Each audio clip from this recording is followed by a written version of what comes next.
അസ്സലാമു അലൈക്കും വറഹ്മത്തുള്ളാഹി. പ്രിയമുള്ളവരെ, ഇവിടെ തങ്ങന്മാരുടെ കൂട്ടത്തിലും ഡ്യൂപ്ലിക്കേറ്റ് തങ്ങന്മാർ, ഒറിജിനൽ തങ്ങന്മാർ, ഈ കുറേ ഐറ്റംസ് എല്ലാം ഉണ്ടല്ലോ. ഒറിജിനൽ, ഡ്യൂപ്ലിക്കേറ്റ് എല്ലാ സാധനത്തിലും ഉണ്ടാവും. അതുപോലെ ഒറിജിനൽ ആരാണ്, ഡ്യൂപ്ലിക്കേറ്റ് ആരാണ് എന്ന് പോലും മനസ്സിലാക്കാൻ കഴിയാത്ത വിശ്വാസികളെന്ന് പറഞ്ഞ് അല്പമെങ്കിലും തലച്ചോറെങ്കിലും വേണമല്ലോ.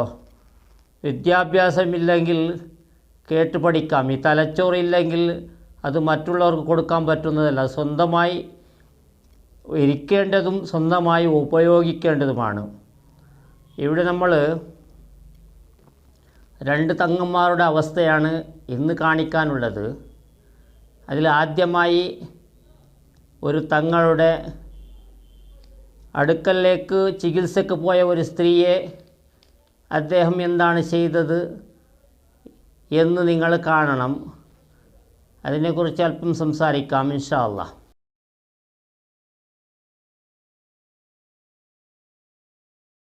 പങ്കുവച്ചിട്ടുണ്ട്.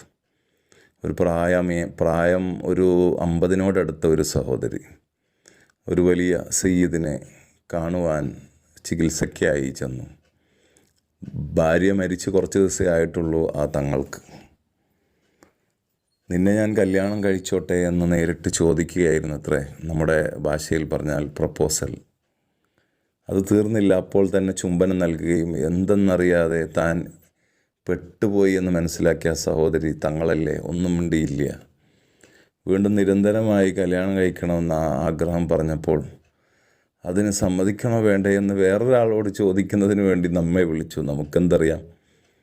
ഞാനിത് വലിയൊരു അത്ഭുതത്തോടെ തന്നെ കാണുകയും ചെയ്തു. ചൊല്ലാനുള്ള ദിക്റൊക്കെ കൊടുത്തു, ഖൈറാണെങ്കിൽ ശരിയാവട്ടെ. പക്ഷെ പിന്നീട് പറയുന്നത് പലപ്പോഴായി കല്യാണം കഴിയുന്നതിന് മുമ്പേ കല്യാണം കഴിഞ്ഞതിന് ശേഷമുള്ള ഉപകാരങ്ങൾ എടുത്തു കഴിഞ്ഞു എന്നാണ്. ഇതാണ് സഹോദരന്മാരെ ഇദ്ദേഹം ചെയ്തത്. ചികിത്സക്ക് പോയ ഒരു സ്ത്രീയെ തങ്ങളെന്ന് പറയുന്ന ഒരു ചികിത്സകനും അദ്ദേഹം ആ സ്ത്രീയെ, ഭർത്താവില്ലാത്ത ഒരു സ്ത്രീയെ ചുംബിക്കുന്ന ഒരു വീഡിയോയാണ് നമുക്ക് ലഭിച്ചത്. അപ്പോൾ ഇവിടെ ഈ ചുംബിച്ചതും അതിൻ്റെ ശേഷം ഈ സ്ത്രീ അദ്ദേഹത്തെ അടുക്കൽ പോയി എന്താണ് ചെയ്തത് അത് പറയാനും പറയാതിരിക്കാനുമല്ലാത്ത അവസ്ഥയിലാണ്. എങ്കിലും ഈ പൊട്ടന്മാർക്കെങ്കിലും എത്ര പറഞ്ഞാലും മനസ്സിലാകാത്ത വിശ്വാസികൾ എന്ന് പറഞ്ഞ് നമുക്ക് തങ്ങളെ വിശ്വാസം, അതുപോലെ ഉസ്താദന്മാരുടെ വിശ്വാസം. അതിനിടയ്ക്ക് ഞാൻ ഒന്ന് പറയട്ടെ, നല്ല രീതിയിൽ ചികിത്സിക്കുന്ന ഉസ്താദന്മാരും തങ്ങന്മാരുണ്ട്. അവരെ ഒന്നും കുറ്റം പറയാനോ അതിനെ നിഷേധിക്കാനോ തയ്യാറല്ല. പിന്നെ ഒരു ചികിത്സ എന്നുള്ളത് ഇവരുടെ ഈ നരമ്പ് രോഗം തീർക്കാനുള്ള ചികിത്സ ആവരുത്. അവർ നല്ല പോലെ ഇബാദത്തെടുത്താൽ ഏത് ചികിത്സ ആണെങ്കിൽ എന്ത് ചെയ്താലും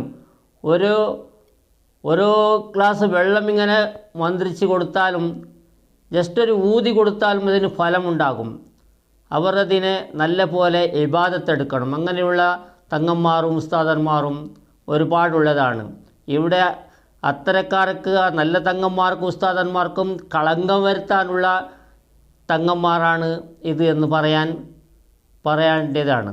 അപ്പോൾ ഇവിടെ അദ്ദേഹം ആ സ്ത്രീയെ കല്യാണം കഴിച്ചോട്ടെ എന്ന് ചോദിച്ചു. പിന്നെയും ആവർത്തിച്ച് പോകാൻ ഈ സ്ത്രീക്ക് ഭർത്താവില്ലല്ലോ, അതുകൊണ്ട് കല്യാണം കഴിച്ചോട്ടെ എന്ന് ചോദിച്ചതും പിന്നെ ആവർത്തിച്ച് ഈ സ്ത്രീ പോകാൻ തുടങ്ങിയതും, കൂടാതെ അദ്ദേഹം കല്യാണം കഴിച്ചതിൻ്റെ ശേഷം എന്താണോ ചെയ്യുന്നത് അതെല്ലാം ചെയ്തു തീർത്തു എന്നാണ് ഈ സ്ത്രീ മറ്റൊരു ഉസ്താദിനോട് പറയുന്നത്. അതാണ് നമുക്ക് വീഡിയോ കിട്ടിയത്. ഇതാണ് മനസ്സിലാക്കണം. നമ്മുടെ സ്ത്രീകളെ എവിടെയും പറഞ്ഞേക്കരുത്. ഒറ്റക്ക് പുരുഷന്മാരില്ലാതെ ചികിത്സൻ്റെ ആവശ്യമില്ല. ചികിത്സ എന്നാൽ അത്രക്കും വിശ്വാസമായ, അത്രയും വിവാദത്തിൽ ഉള്ള, ആത്മാർത്ഥമായി ചെയ്യുന്ന ഉസ്താദന്മാരോ തങ്ങന്മാരോ അങ്ങനെ എന്തെങ്കിലും ഉണ്ടെങ്കിൽ പോലും ചെയ്യാൻ പോകുന്ന വിശ്വാസികൾ പോവാണ്ടിരിക്കില്ല. ഈ പോകുന്നത് ബ്രേക്കില്ലാതെ വണ്ടി പോയതുപോലെ പോയി അവിടെ പെട്ടുപോയതിൻ്റെ ശേഷം പിന്നെയും ആവർത്തിച്ച് പോകാൻ കൊതിച്ചു പോകുന്നതാണ്. കൊതിച്ചു പോയി അതിനെ മറ്റൊരു ഉസ്താദ് ഒരു യൂട്യൂബറും അദ്ദേഹം യൂട്യൂബറുമാണ്. അദ്ദേഹം ഒരു ചെറിയൊരു ചികിത്സകനാണ്. അദ്ദേഹം ഈ സ്ത്രീക്ക് മന്ത്രിച്ചും കൊടുത്ത് പിന്നെ എന്ത് ചെയ്തു എന്ന് ഇവിടെ ആരും പറയുന്നില്ല. അത് ഇദ്ദേഹം പറയില്ലല്ലോ, വേറെ ആരെങ്കിലും പറയും. അതുപോലത്തെ അവസ്ഥയാണ് ഇവിടെ നടക്കുന്നത്. ഇതിനെ പറഞ്ഞാൽ നമ്മളെന്തെല്ലാം കുറ്റപ്പെടുത്താനും അതുപോലെ മുജാഹിദോ മറ്റു വല്ലതോ എന്തെല്ലാം പറയും. ഈ കമൻ്റ് ഇടുന്നവരും വീഡിയോയിൽ വരുന്നവരും പലതും പറയും. എന്തു പറഞ്ഞാലും ഉള്ളതിനെ, കണ്ടതിനെ, കേട്ടതിനെ അതിനെ നിങ്ങൾ ഇതുപോലെയുള്ള പ്രവൃത്തി നിങ്ങൾ തുടങ്ങാതിരിക്കാൻ വേണ്ടി, ആവർത്തിക്കാതിരിക്കാൻ വേണ്ടിയാണ് നമ്മൾ കാണിക്കുന്നത്. അതുകൊണ്ട് നല്ല പോലെ സൂക്ഷിച്ച് ഇന്നത്തെ ഈ സോഷ്യൽ മീഡിയ കാലത്ത് സൂക്ഷിച്ച് ജീവിച്ചില്ലെങ്കിൽ നിങ്ങളുടെ എന്ത് രോഗമുണ്ടെങ്കിലും നരമ്പ് രോഗമുണ്ടെങ്കിലും കഴിവിൻ്റെ പരമാവധി അതിനെ അടക്കിയിരുത്തി നല്ല രീതിയിൽ എല്ലാവർക്കും സഹിയാവുന്ന രീതിയിൽ നിങ്ങൾ ജീവിക്കേണ്ടതാണ്. നിങ്ങൾ മാതൃകയാണ്. മറ്റുള്ളവർക്ക് ചികിത്സയോ മറ്റുള്ളവർക്ക് നസീഹത്തോ പറയേണ്ടവരാണ്. ഉസ്താദ്, ഒരു തങ്ങൾ എന്ന് പറഞ്ഞാലും ആ പേര് കിട്ടിയാൽ മതി, എല്ലാവരും അവിടെ വന്ന് തടിച്ചു കൂടും. പാവങ്ങളായ, വിദ്യാഭ്യാസമില്ലാത്ത, അതുപോലെ രോഗം കിട്ടിയതെല്ലാം എന്തെല്ലാം ഉണ്ടോ എല്ലാം വന്ന് അവിടെ സമർപ്പിക്കുന്നതാണ്. അത് നിങ്ങൾ പറയുന്നതായിരിക്കുന്ന കറാമത്തും അതുപോലെയുള്ള അതിൻ്റെ ഫലവും എന്തോ ഒരു പ്രതിഫലമാണ് എന്ന് പറഞ്ഞ് മനുഷ്യനെ പറ്റിച്ച് അവിടെ നിന്ന് അവരെ കയ്യിലുള്ള എല്ലാ കാശും നിങ്ങൾ അവരെ നശിപ്പിച്ച് കളയുന്ന അവസ്ഥ ഉണ്ടാക്കരുത് എന്നാണ് പറയാനുള്ളത്. ഇവിടെ മറ്റൊരു തങ്ങൾ, ആ തങ്ങളുടെ അവസ്ഥ, ആ തങ്ങളാണ് എന്താണ് ചെയ്യുന്നത് അതുപോലും നൂറെ ഹബീബെ എന്ന് പറയുന്ന ഒരു ചാനലിൻ്റെ ഒരു ചികിത്സകനും അതേപോലെ യൂട്യൂബറുമായ ഇദ്ദേഹം ആറ്റക്കോയ തങ്ങൾ എന്ന് പറയുന്നു. തങ്ങളാണോ അല്ലെങ്കിലും അവരുടെ സ്വഭാവം നന്നായിരിക്കണം. അവർ ദീനിൻ്റെ ഒരു ഡ്രസ്സിട്ടും കൊണ്ട് വിശ്വാസികളെ 5 വക്ത് നിസ്കരിച്ച് ഒതുങ്ങിയിരിക്കേണ്ടവരെ ഇവർ റോട്ടിലേക്ക് വലിച്ചു കൊണ്ടുവരുന്നല്ലോ. അത്തരം കാര്യങ്ങൾ ചെയ്യുന്നവർ നല്ല രീതിയിലായിരിക്കണമെന്നേ നമുക്കുള്ളൂ. പിന്നെ ഇവർ ചെയ്യുന്നതിനെ തടയാൻ ആരെ കൊണ്ടും സാധ്യമല്ല. അത് പോകുന്നവരെ നിർത്തണമല്ലാതെ വേറെ ഒരു വഴിയും ഇവിടെ കാണുന്നില്ല. ഒരു സംവിധാനവും ഇവിടെ ഇല്ല.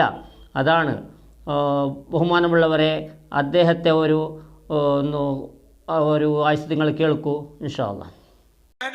നമ്മള് ചൊല്ലുന്നത്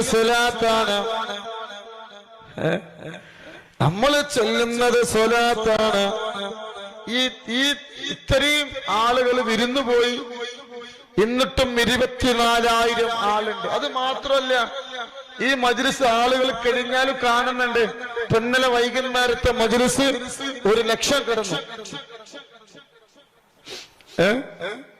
ഉസ്താദുമാർ ഇത് തകർക്കാൻ ഇറങ്ങിയിട്ടുണ്ട്. തകരൂല തങ്ങളെ, എല്ലാവർക്കും അസൂയാണ്. അതെ, ഇപ്പോ ഞാനൊരു കഥ പറയാം കേട്ടോ.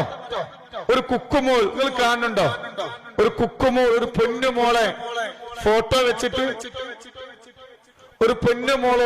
വെച്ചിട്ട്, കണ്ടങ്ങള്.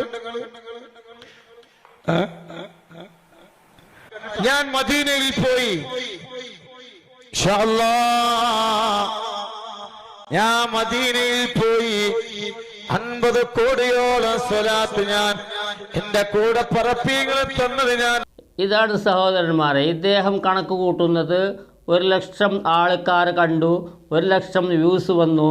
വ്യൂസ് എന്ന് പറഞ്ഞാൽ അവിടെ നമ്മുടെ ഈ ടച്ച് സ്ക്രീൻ ഉണ്ടല്ലോ, അതിൽ ടച്ച് ചെയ്താൽ അവിടെ വ്യൂസ് വന്ന് കാണും.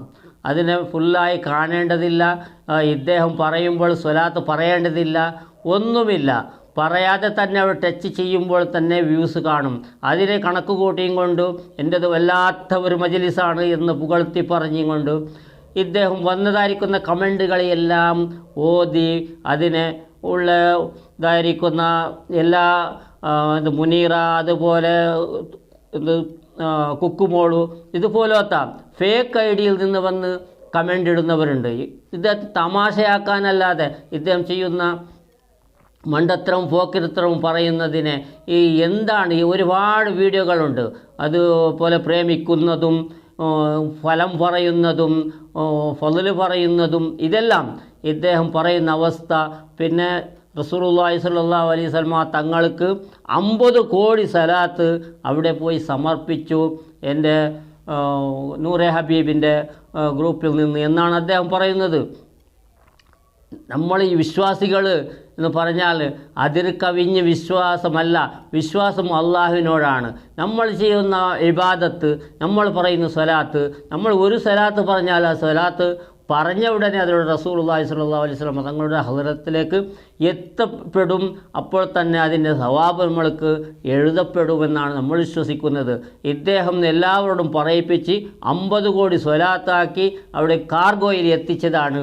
അതിന് ഈ സ്വലാത്ത് എത്തിക്കാണ് പാർസൽ വണ്ടിയോ ഫ്ലൈറ്റോ ഒന്നിൻ്റെ ആവശ്യമില്ല. നമ്മൾ ഓരോ സ്വലാത്ത് പറഞ്ഞതുപോലെ അത് അവിടത്തേക്ക് എത്തുന്നതാണ്. അതിൻ്റെ ഫലവും അതിൻ്റേതായിരിക്കുന്ന സവാബുകളും അല്ലാഹു തആല നമുക്ക് തരുന്നതാണ് എന്ന് പോലും വിശ്വസിക്കാൻ കഴിയാത്ത ജനങ്ങളാണ്. വിഡ്ഢിത്തരം പറയുന്നവൻ്റെ അടുത്തേക്ക് വിഡ്ഢികളെ പോകുമെന്നാണ് എനിക്ക് പറയാനുള്ളത്. നല്ലപോലെ സൂക്ഷിച്ച് ജീവിച്ചോളൂ. ഈ ആറ്റക്കോയ തങ്ങളെ എന്തിനാണ് നിങ്ങൾ ഇത്രയും ഒരു മാനക്കേട്? എത്ര ആളാണ് നിങ്ങൾക്ക് ചീത്ത പറയുന്നതും എത്രയാളാണ് നിങ്ങൾക്ക് വിമർശിക്കുന്നതും? എങ്കിലും ഒരു അടങ്ങി നല്ല അറിയുന്ന ആളോട് നിങ്ങൾ ഒരു മജ്‌ലിസോ എന്തെങ്കിലും ചെയ്ത് ജീവിച്ചൂടെ? ഇത് നിങ്ങൾക്ക് അറിയുന്നുമില്ല. അവിടെ എന്തെല്ലാം പൊട്ടത്തരവും തെറ്റി ഓടുന്നതും അതുപോലെ യൂട്യൂബർമാർക്ക് ട്രോൾ ഞാൻ തെറ്റിച്ചു ഓതിയതാണ് ഇങ്ങനെ പറയുന്നതും എത്രയാണ് നിങ്ങൾ കേൾക്കുന്നത്? അതിൻ്റെ ഇടയ്ക്ക് നിങ്ങൾ ശപിക്കുന്നതും നിങ്ങളുടെ ശാപം ആർക്കാണ് ഏൽക്കുന്നത്? നിങ്ങൾ ശരിയുണ്ടെങ്കിലല്ലേ ശാപം ഏൽക്കുന്നത്? ഇത്രയും പറഞ്ഞ് അവസാനിപ്പിക്കുന്നു. സഹോദരന്മാരെ, ഒരിക്കലാവാം ഇൻഷാ അല്ലാഹ്. അസ്സലാമു അലൈക്കും വറഹ്മത്തുള്ളാഹി.